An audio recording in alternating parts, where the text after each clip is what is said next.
오늘 대한민국을 한번 살려보겠습니다. 김승민 장로를 모시겠습니다. 박수로 모시겠습니다. 장로님, 내가 이 말할 때 또 고통을 느끼셨죠? 제가 할게요. 하신다고요? 이야, 박수입니다. 이게 드디어 장로님이 나오셨어요. 예. 목사님 마이크가 더 좋으신 것 같습니다. 네. 성도 여러분 반갑습니다. 아니, 목사님들이요, 다. 성도가. 또 뒤에 목사님들도 많이 계시고. 네. 아니, 그리고, 전체가 다 목사님이죠. 전체. 네. 목사님 여러분들 참 반갑습니다. 네.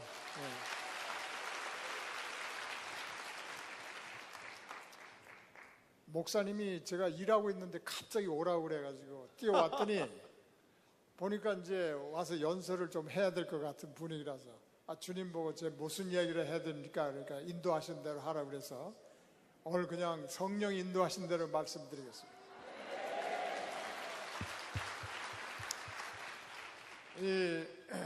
요즘 우리 이 추위에 우리 성도님들도 많이 고생하시고 그러는데 우리 정광훈 목사님과 우리 김문수 지사님 몇 분들이 특히 저 보면 텐트 쳐놓고 이 추위에 고생하는 걸 보면 참 눈물이 납니다.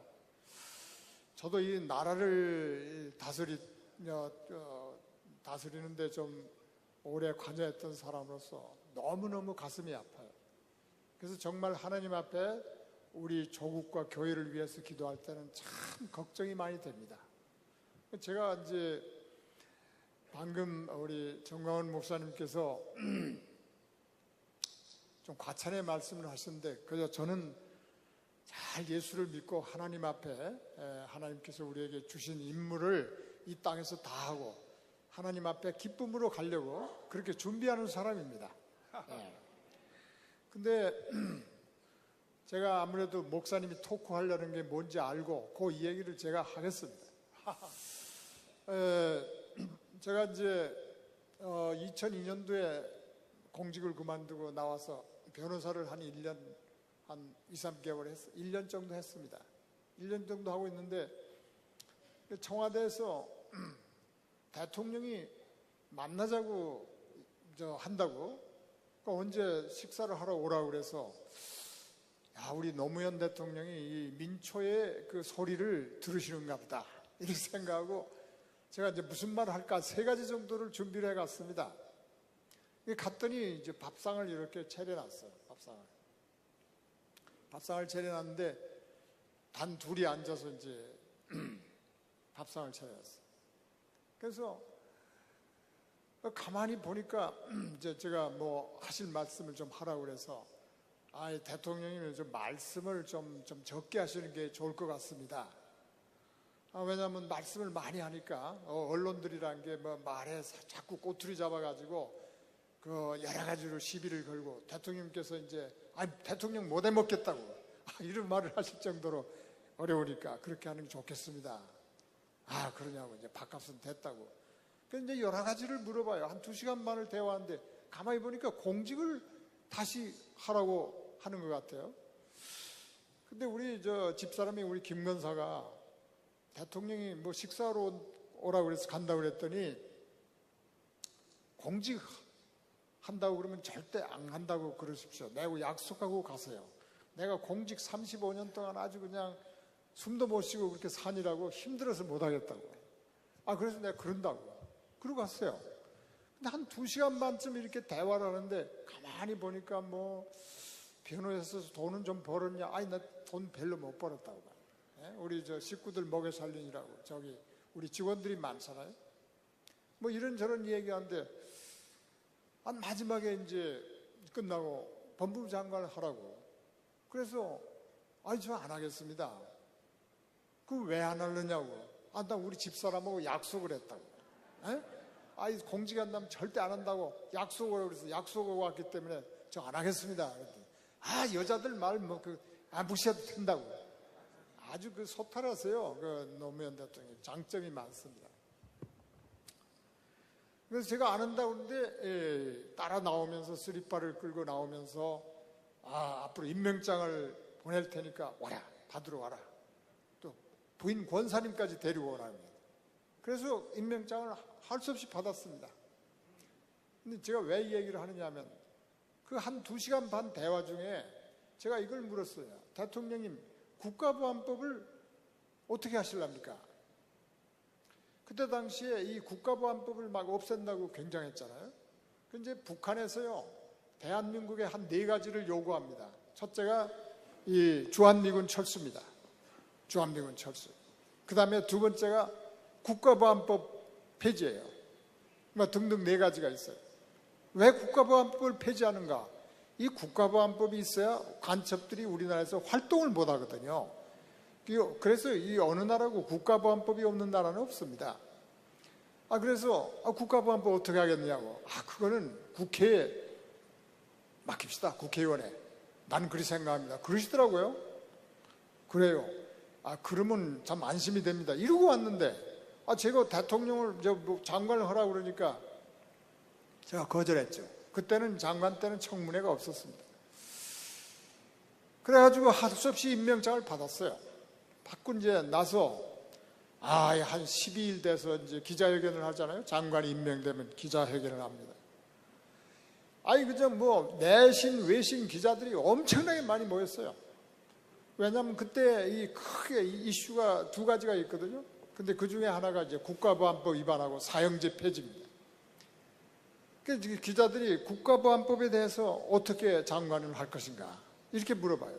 왜냐하면요, 국가보안법이 법무부 소관법입니다. 법무부 장관이 책임을 가지고 있어요. 그래서 저는 이렇게 대답을 했습니다. 안보 형사법이란 말을 그때 제가 처음으로 만들어냈어요. 어느 나라든지 어느 국가든지 안보 형사법이 없는 나라는 없다. 국가의 존립을 파기하고 국가의 존립을 위태롭게 하는 세력에 대해서 그것을 막고 처벌하는, 방어하는 그런 안보 형사법이 없는 나라는 전 세계에 없다. 이렇게 대답을 했어요. 그랬더니 막 그 조선일보고 도하신문에 그냥 일면 톱으로 법무부 장관은 국가보안법을 사수한다. 막 이렇게 나왔어요. 미국에서 막 전화가 오고 잘했다고 말이죠. 대단하더라고요. 그렇게 우리 국민들이 관심이 많았습니다. 제가 이제 장관이 돼가지고 갔더니, 그때부터 국회에 가면 다른 거 안 물어봐고요. 맨 물어보는 게, 이제 그때 당시에 야당이 지금 보수당이죠. 보수당은, 장관 말이지. 국가보안법에 지키는데 변함이 없죠? 이렇게 물어봐요. 그 다음에 이제 야당은, 그 국가보안법 폐지해도 되지 않느냐? 국가보안법 폐지해도 되지 않느냐? 이렇게 묻는 거예요. 이 국가보안법이 장애물이거든요. 그래서 제가 그때 상당히 깨달았습니다. 이 정부가 왜 국가보안법을 없애려는가? 북한에서 그렇게 주장하는. 여러분 좀 짐작이 가시죠? 대답이 그래가지고 짐작을. 네.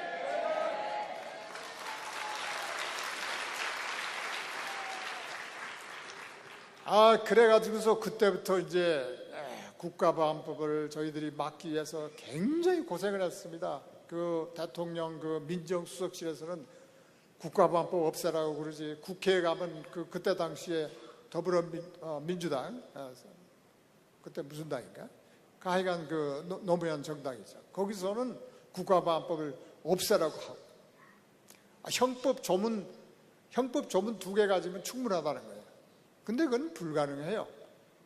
형법에 간첩죄와 여적죄가 있는데 이 간첩을 잡으려면 간첩은 고도로 훈련된 사람들이니까 국가보안법이 있어가지고 고무, 찬양 이런 걸 할 때 그걸 가지고 수사를 시작해서 영장을 발부해서 구속하고 그리고 수사를 할 수 있는 거거든요.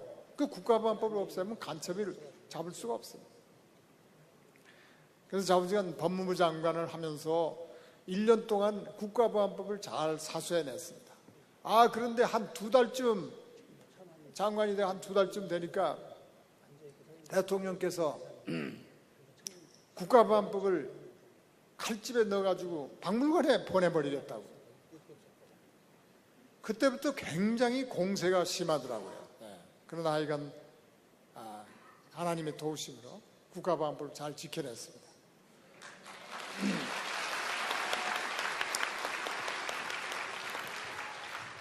저하고 그 노무현 대통령하고 참 그 사이가 좋았어요. 말씀을 잘 들으시는 점도 있어요. 그 소탈하고. 그런데 1년이 지났는데, 절 보고 국정원장을 하라고 그런 거예요. 그래서 안 하겠다고. 그래서 제가 안 가는 로비를 다 했습니다. 그때 이제, 그러니까 대통령이 좀 만나자고 마지막에 전화가 왔어요. 그 내하고 일 좀 더 하자는데 뭘 그렇게 버티냐고 말해요. 혹시 뭐 변호사 돈을 많이 벌어갖고 청문회 통과가 안 될 것 같아서 그러냐고. 저 그런 건 없다고. 그때 청문회법이 생겼습니다. 그래서 이제 몇 사람 청문회를 하고 제가 이제 청문회를 간다면 청문회를 해야 되죠. 아무튼 청문회를 다 하고 이제 국정원에 갔습니다. 국정원에 갔는데 가니까 간첩을 안 잡아요. 국정원이 하는 일이 간첩 잡는 것도 그 중에 중요한 일 중에 하나거든요. 그래서 제가 부임한 다음 날 수사국을 지원들을 전부 모아놨습니다. 정심을 제가 대접을 했습니다. 하고서 왜 간첩을 안 잡나? 그러니까 간첩을 잡지 말라 했다고 말이에요. 그래서 간첩을 잡지 말라고 누가 그랬냐? 어떻게 말을 했냐? 그랬더니 북한에서 직접 보내는 간첩만 직파 간첩이라고 그래요. 직파 간첩만 잡고 나머지는 경찰 보고 자생 간첩은 잡으랬다. 근데 직파 간첩을 보낼 필요가 없어요, 북한에서. 왜 그런가 하면 지금은 중국에 가면 다 만날 수 있거든요. 근데 뭐 굳이 북한에서 직접으로 필리핀으로 태국으로 이렇게 해서 간첩을 한 20년 훈련해갖고 우리나라에 직파를 할 거의 필요가 없죠. 그래서 이제 그걸 안 잡는 거예요, 공무원들이. 그래서 내가 책임질 테니까 잡아라. 오늘부터 간첩을 잡아라. 그래가지고 같이 데리고 간 검사들하고 우리 수사국에서 전국에서 수사하고 있는 모든 사건을 꺼내가지고 ABC로 분류했어요. 당장 처리할 수 있는 것, 두 번째로 좀 수사를 해서 처리할 수 있는 것, 그 다음에 이제 더 시간이 요하는 것, 이렇게 분류를 해가지고 그때부터 간첩 이런 걸 잡기 시작했어요. 많이 잡았어요. 근데 신문에 내주질 않아요.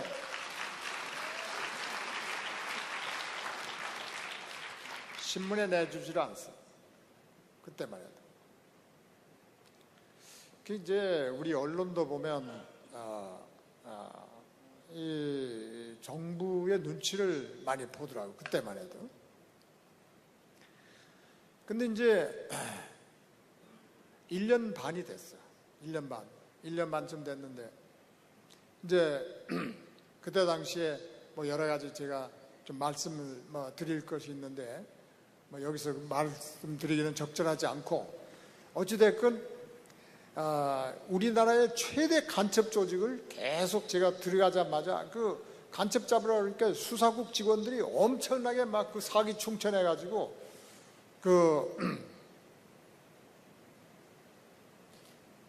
국내에서 가장 큰 간첩 조직을 그때 내사를 착수하기 시작했어요. 1년 반이 되니까 제가 이제 중간중간 이렇게 체크한대. 어떻게 됐냐? 그러니까 아직 좀 덜 익었습니다. 그런단 말이에요. 그래서 제가 와서 보고를 해봐라. 보니까 익었다. 잡자. 그렇게 돼서 이제 잡은 겁니다. 그래가지고서 1년 반이 됐을 때, 그 중에 핵심 6명을 데려왔어요. 제가 간첩을 한 50명은 잡을 수 있었어요. 그때 당시에. 월요일 날 50명을 데려와서, 이제 6명을 데려와서 수사를 하는데, 그 다음날 조선일보에 대충, 내용은 잘 모르니까 대충 보도가 되니까, 그때부터 그냥, 동아일보, 중앙일보 이런 데도 이제 수요일 날 보도가, 월요일 날, 화요일 날 보도가 되니까 수요일 날 보도가 되고 이렇게 되더라고요. 목요일 날 대통령께서 우리 안보 회의가 있었는데, 안보실에서. 저 이제 안보 관계장관이니까 가서 회의를 했죠.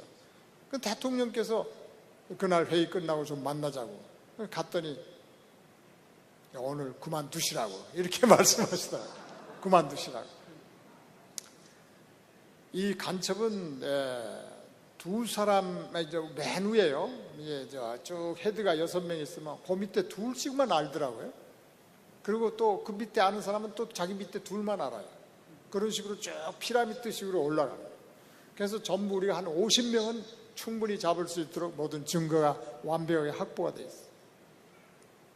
그래서 이제 6명 데려와서 조사를 하고 있는데 그만두라고 그랬으니까 이제 후임자를 정하고 한 이제 청문회만 통과되면 저는 이제 나와야 돼.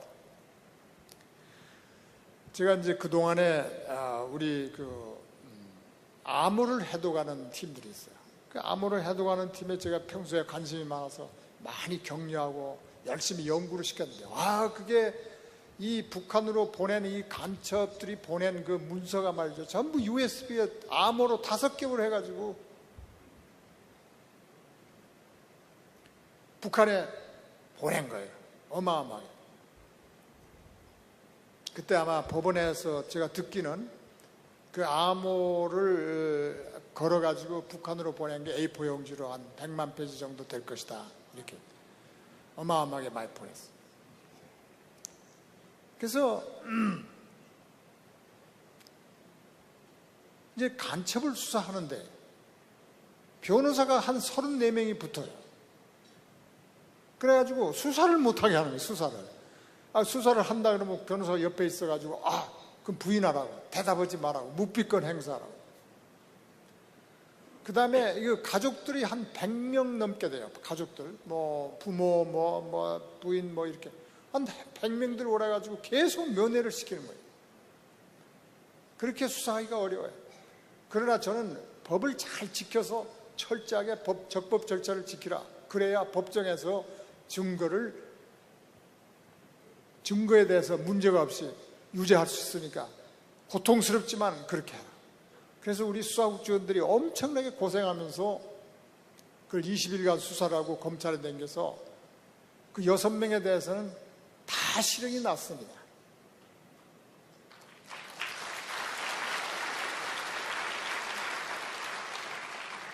나중에 그 통진당 해산하는데 이 1심의 사건 기록이 결정적인 역할을 했으리라고 봅니다. 15만 페이지 정도 되니까요. 지금 제가 왜 이런 얘기를 하는가? 제가 근자에 이제 우리가 새로운 문정부가 들어서서 2년 반을 지내면서 우리가 보니까 모든 게 이제 다 드러났습니다. 이분들이 어디를 끌고 가려고 하는가? 어디를 끌고 가려고? 이것은 우리 대한민국을 사회주의 공산주의로 끌고 가는 것이 분명하다. 제가 노무현 여기 문 대통령이 그 대통령 경선할 때 거기 공약 같은 걸 봤어요. 공약 같은 걸 보니까 굉장히 위험한 구절이 많아요. 걱정을 했어요. 과연 이 사람들이 이걸 실행할 것인가? 근데 작년에 그 헌법안을 보니까 완전히 사회주의 헌법이에요, 이게. 그래서 우리가 그때 당시에 우리가 모두 우리 기독교인들이 600만 명이 반대하는 서명을 해가지고 결국은 막았죠. 잘했습니다.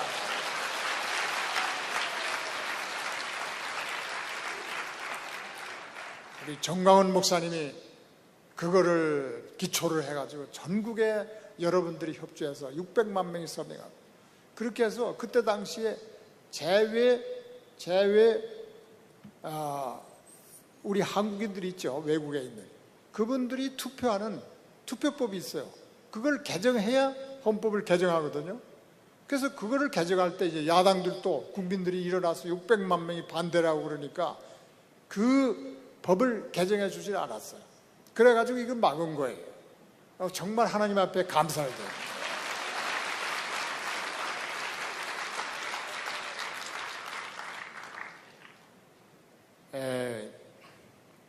시장하실 텐데 앞으로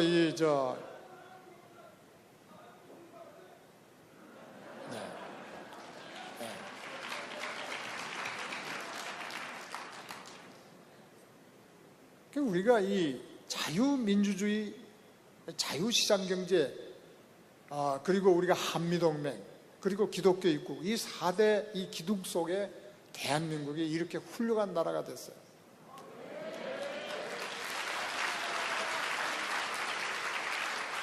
제가요, 국정원장 때 외국을 많이 갑니다. 뭐 국민 몰래 많이 가요. 공무로 가요. 놀러 가지 않아요. 외국을 가면 다들 물어봅니다. 대한민국이 어떻게 해서 이 짧은 기간 동안에 이렇게 훌륭한 산업화와 산업화와 그다음에 민주화를 달성했냐, 이렇게 얘기를 해요. 그래서 제가 갔다 와가지고 우리 국민들이 부지런하고 열심히 공부하고 이런 점도 있지만은, 제가 와가지고 모두 직원들과 같이 연구를 해보니까 우리나라 헌법이 좋은 거예요.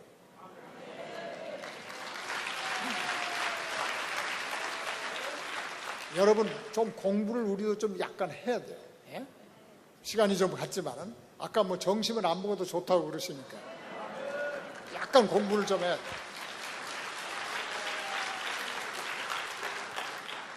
왜 우리 자유민주주의, 자유시장경제, 이것이 좋은 것인가, 이걸 좀 알아야 돼.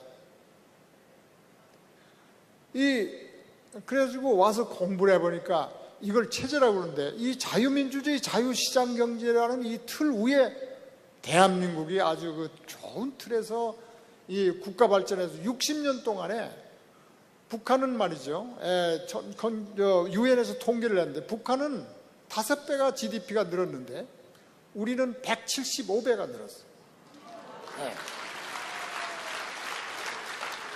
유엔의 통계예요. 유엔의 통계. 그렇게 우리가 잘 살게 된 거예요. 그러면 북한하고 우리하고 뭐가 다릅니까? 똑같은 말을 쓰고 같은 한민족인데, 체제가 달라서 이렇게 엄청난 차이가 벌어진 거예요. 만약에 이걸 버리고 북한 쪽으로 우리가 사회주의, 공산주의로 가게 되면 우리가 어떻게 되겠습니까? 오나마나 얘기 하나 많아요.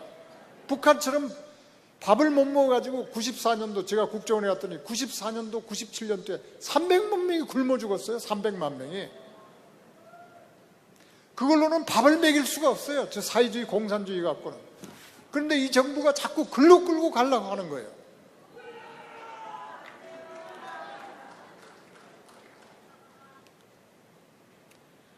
이 자유민주주의라는 것은 이승만 대통령이 헌법을 만든 거예요. 저희들은 법을 배울 때, 헌법을 배울 때 유진호 박사가 만든 걸로 배웠는데, 나중에 이제 공부를 해보니까 이 이승만 대통령이 정말 탁월한 사람입니다. 이 당시에 공산주의가 뭔지 잘 모를 때예요. 그걸 굉장히 꿰뚫어 보고 있었어요. 절대 우리나라는 공산주의로 가면 나라가 부강할 수가 없다.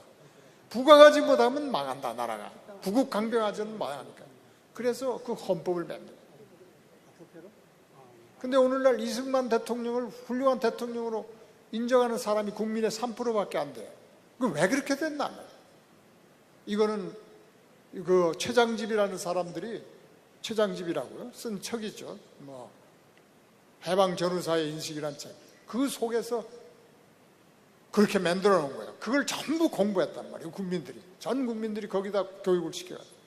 그런데 이 자유민주주의, 자유시장경제가 왜 중요한가를 잠깐 설명을 하면요, 자유민주주의란 거는 자유주의 플러스 민주주의입니다. 자유주의 플러스 민주주의. 그러면 먼저 민주주의란 건 뭐냐?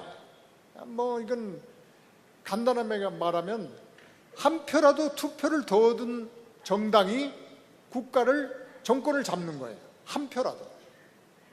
그러니까 단점이 뭡니까? 단점이 표를 얻기 위해서 뭘 먹인단 말이에요. 공짜를 먹여요. 그 옛날에는 한 표라도 더 얻기 위해서 고무신을 줬어요. 고무신을. 그래서 고무신 선거라고 그랬단 말이에요. 고무신을 주면 우리 국민들이 그 사람에게 표를 찍어줬어요. 근데 오늘날은 국민에게 자꾸 뭘 나눠줘요. 돈도 주고, 서울시에서 아마 50만 원씩 6개월을 청년들에게 돈을 공짜로 준다고 그러고, 제가 분당에 사는데 분당에서도 공짜를 많이 돈을 줍니다. 이걸 왜 이럴까요? 왜 이렇게 할 것인가? 그건 표를 사는 거예요. 이거를 포퓰리즘이라고 그래요. 그래서 이 사회주의 국가하는 모든 나라, 특히 지금 우리가 베네수엘라, 지금 현재 아주 문제가 되고 있는 베네수엘라 가면 그 나라는 말이 엄청난 나라입니다. 예? 석유가 전 세계에서 제일 많이 묻혀 있죠. 그 땅도 92만 평방킬로미터, 인구도 3,400만. 그때 1차 대전 끝나고요, 전 세계에서 네 번째로 잘 사는 나라예요. 그리고 미녀가 많습니다. 그 나라. 좋은 나라입니다.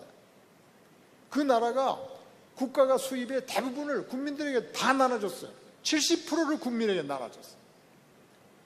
그러니까 국민들이 그걸 얻어먹고 계속 차베스를 투표를 했어요. 그 다음에 차베스가 죽으니까 마두로에게 투표를 했어요. 그래가지고 국민들이 완전히 그냥 거지가 됐어요. 그래서 한번 그 나라 대학에서, 국립대학에서 조사를 해봤더니 전 국민이 말이죠, 8.6kg가 몸무게가 빠져버렸어요. 굶어가지고. 이렇게 되는 거예요. 그렇게 좋은 나라가. 사회주의, 공산주의 하게 되면 이렇게 된단 말이에요. 근데 그 계속 표를 매수하려고 돈을 주는 겁니다. 돈을 나눠줘. 우리나라가 지금 그런 것을 굉장히 경계해야 돼요. 이 국민들이 알아야 돼요. 이건 모르면 우리는 망합니다. 망해. 돈은 받아 먹어야 될지 모르겠는데 벌써 작년에 보니까 우리 국민이 정부 재정 적자가 57조 원이라고 그러는데 올해 또 40조 원에 채권을 발행한다. 이래가지고 이제 국민들에게 나눠줄 거예요. 아마 내년 선거에 잘 여러분이 눈을 부릅뜨고 잘 봐요. 절대 그렇게 받아먹고 고무신 선거하면 안 돼요. 그 단점이, 민주주의는 그 단점이 있어요. 그 다음에 이제 자유주의에 대해서 좀 알아야 되는데, 자유주의라는 것은요, 여러분 잘 아셔야 돼요. 자유주의라는 건 간단하게 말하면 우리 개개인의 생명과 자유와 재산을 존중히 여기고 보호해 주는 거예요.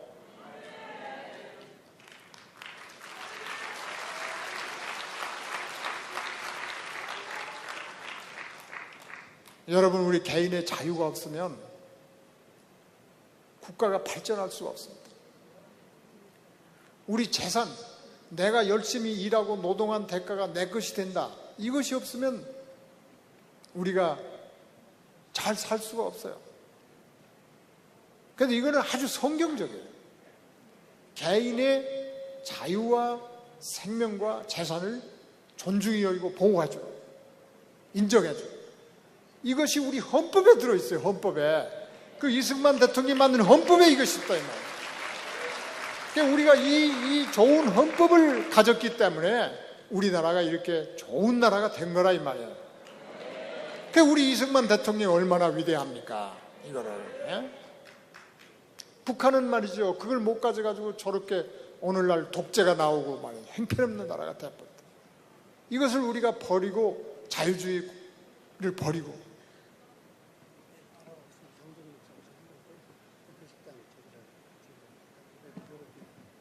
우리 이것은 자유주의라는 것은 사실은 우리 성경에서 나온 겁니다. 성경에서 나온 거예요. 여러분, 우리 예수 믿는 사람이니까 이걸 잘 알아야 돼요. 교회에서 목사님들이 이걸 가르쳐야 돼요. 보십시오. 하나님께서 우리에게 인간을 하나님의 형상대로 창조했어요. 그리고 우리에게 자유의지를 줬습니다. 자유를 줬어요. 그 자유주의가 이게 여기 우리 대한민국 자유민주주의란 말이에요. 이 자유주의가 헌법에서 나온 거예요. 이거 성경에서. 그래서 우리 하나님은 개인을 굉장히 귀하게 여기잖아요. 하나님의 형상대로 만들었기 때문에 아주 개인의 생명을 굉장히 귀중하게 여기서 사람의 생명을 끊으면 반드시 하나님께서 피로 대가를 치르도록, 같은 죽음으로 대가를 치르도록 그렇게 말씀하시잖아요. 그 다음에 우리의 재산권을 굉장히 성경은 소중히 여깁니다. 그래서 여러분, 이스라엘 백성들이 가나안에 들어갔을 때 전부 제비 뽑아가지고 몫을 다 나눠서 모든 개인에게 재산권을 다 주잖아요. 토지를. 그리고 이것을 대대로 가족이 이어가도록. 그리고 경계표를 옮기면 그건 하나님께서 아주 싫어하는 죄 중에 하나예요. 경계표를 옮기면 안 돼요. 그 개인의 재산권을 그렇게 존중해요.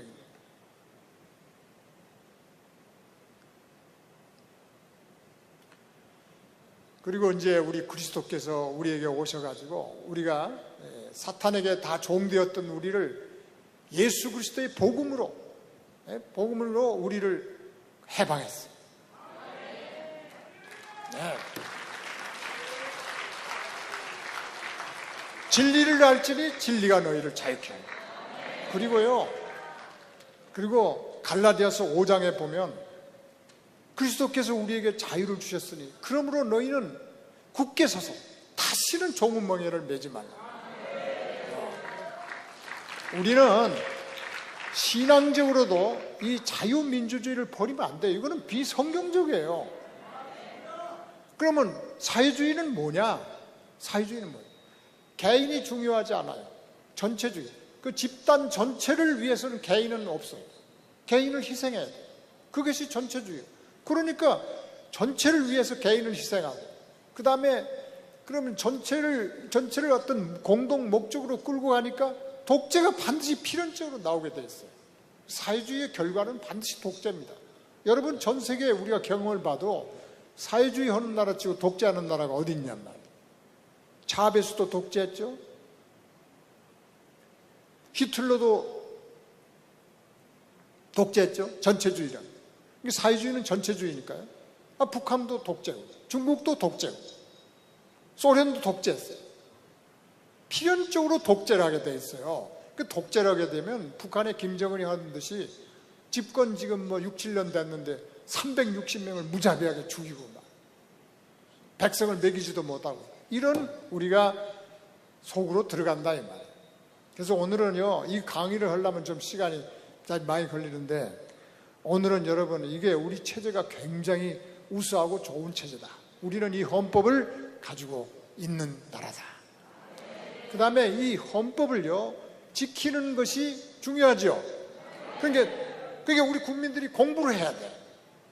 공부를 해야 돼. 이 정도는 공부를 해야 돼. 그리고 이 우리 헌법을 지키기 위한 것이 국가보안법이에요. 알겠어요? 그리고요 국가보안법만 있으면 안 돼요. 이걸 우리 체제를 자유민주주의, 자유시장경제 이걸 무너뜨리는, 이걸 막기 위해서 기관이 있어야 돼요. 사람이 일해야 돼요. 그것이 국정원이고 군정보기관이고 검찰이고 법원이고 그리고 경찰이고, 이걸 무력화시키면 안 된다 이 말이에요. 국가보안법을 없애면 안 돼요. 지금 사실 이런 간첩을 잡는 모든 국가기관이 무력화되어 버렸어요. 저는 이 안보를 책임져 봤던 사람으로서 대단히 우려하고 있어요. 그 다음에 중요한 것이 꼭 잊지 말아야 되는 게 한미 동맹이 필요합니다.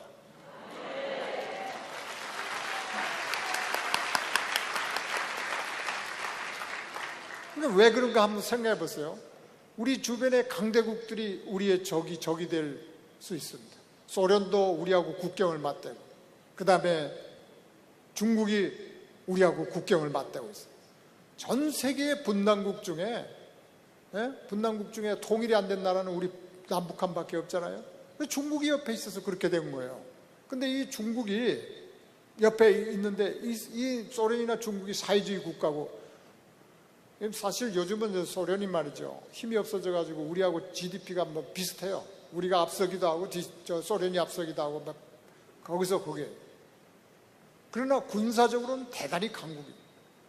그 다음에 중국은 전 세계 GDP가 2위고, 그리고 이제 우리 주변에 이제 우리 자유민주주의 국가에는 미국과 일본이 있죠. 그러니까 우리는 힘이 약해요. 이 워낙 강대국 속에 있으니까. 그러니까 우리가 어떻게 돼요? 이 자유민주주의, 자유시장경제 이 좋은 체제를 지키기 위해서는 외국의 큰 나라의 힘이 필요하잖아요. 그러니까 우리가 미국하고 딱 붙어 있어야지.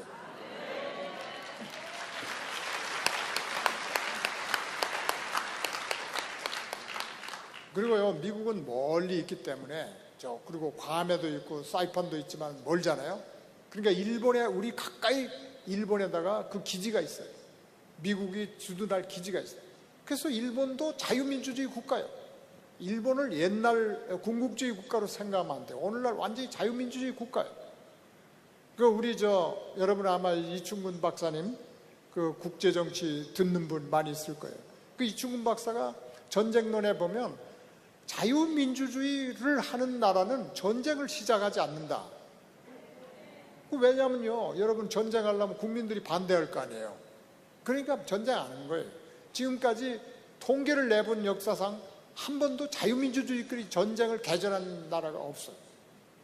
그럼 우리하고 일본하고는 자유민주주의 국가니까 전쟁을 앞으로 할 수가 없는 그 이론에 의하면 아직도 한 번도 전쟁해본 나라를 발견한 일이 없어요. 그래서 일본하고 우리하고 미국하고 이렇게 삼각 동맹이 잘 체제가 되면 우리가 이 좋은 체제, 이걸 지킬 수 있다 이 말이에요.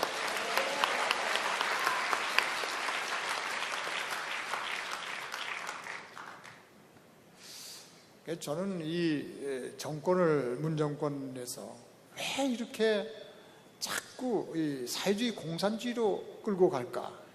제가 많이 고민하고 요즘 공부도 많이 합니다. 근데 아까 우리 김문수 지사님 참 훌륭하신 분이에요. 그러니까 많이 들어보니까 그 속에, 머릿속에 계속 이걸 입력을 해놓은 거예요. 그분들은 진짜 공부해야 될 공부를 안 하고 그 무가치한 말, 사회주의 그거를 집어넣기 위해서 끊임없이 이걸 집어넣었어요. 머릿속에. 그 둔 게 그거밖에 없어요. 그리고 미국 나가야 되고.